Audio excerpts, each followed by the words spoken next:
మాతృభాష మాధ్యమం అమలు చేయాలని, ఏకీకృత సర్వీస్ రూల్స్ అమలు చేయాలని డిటిఎఫ్ విజయవాడ ధర్నా చౌక్ లో ధర్నా నిర్వహించింది.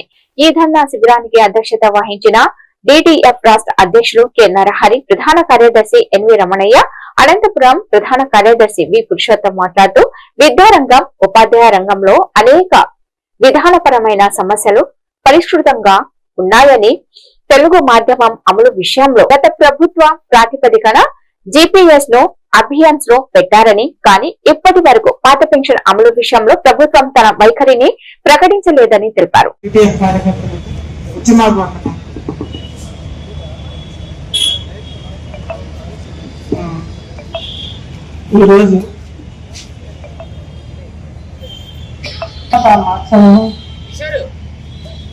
పాఠశాలలో తప్పనిసరిగా సర్వీస్ రూల్స్ లో అమలు చేయాలి, ఉమ్మడి సర్వీస్ రూల్స్ లో అమలు చేయాలి.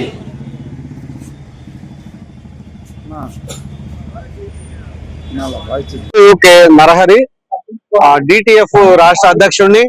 ఈ రోజు రాష్ట్ర వ్యాప్త ధర్నాన్ని ఇవాళ విజయవాడలో నిర్వహిస్తున్నాం. 39 డిమాండ్లను మేము గుర్తించడం జరిగింది.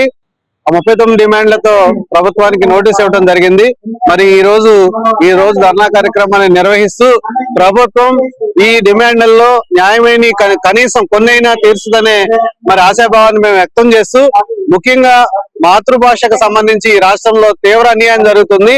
విద్యార్థులు ఎవరూ కూడా తమ మాతృభాష అయిన తెలుగులో చదువుకునే అవకాశం లేకుండా వాళ్ళ మరి ఏకపక్షంగా ఇంగ్లీష్ మీడియాన్ని అమలు చేస్తూ విద్యార్థుల్ని చదువులకు దూరం చేసే మరి కార్యక్రమం జరుగుతుంది. కాబట్టి దాన్ని ఖచ్చితంగా ఈ రాష్ట్ర ప్రభుత్వం మరి ఇంగ్లీష్ మీడియంతో పాటు తెలుగు మీడియం కూడా అమలు చేయాలనే దానికి మేము డిమాండ్ చేస్తున్నాం.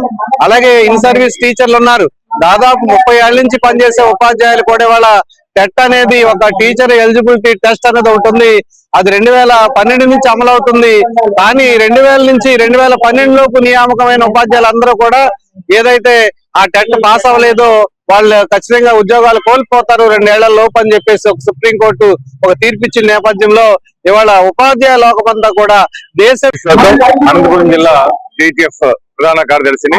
మరి ఈ రోజు ధర్నా ఉద్దేశించి మేము ప్రభుత్వానికి తెలియజేసుకోవడం ఏమనగా, మేము ప్రభుత్వానికి వ్యతిరేకం కాదు, ప్రభుత్వ విధానాలకు వ్యతిరేకం కాదు. అయితే కొన్ని విధానాలు సంస్కరణలు ధనాత్మకమైన ఫలితాలు ఇవ్వకుండా నష్టదాయకమైన ఫలితాలు ఇస్తున్నాయని, వాటిలో ఉన్న లోపాలను సరిదిద్ది మంచి ఫలితాలు వచ్చే విధంగా ఉపాధ్యాయులతోనూ తల్లిదండ్రులతోనూ మేధోమథనం జరిపి కొన్ని సంస్కరణలు మార్పు చేస్తే విద్యా వ్యవస్థ గవర్నమెంట్ లో బడుల్లో విద్యా వ్యవస్థ అనేది బలోపేతం అవుతుందని పూర్వకంగా తెలియజేసుకుంటున్నాము.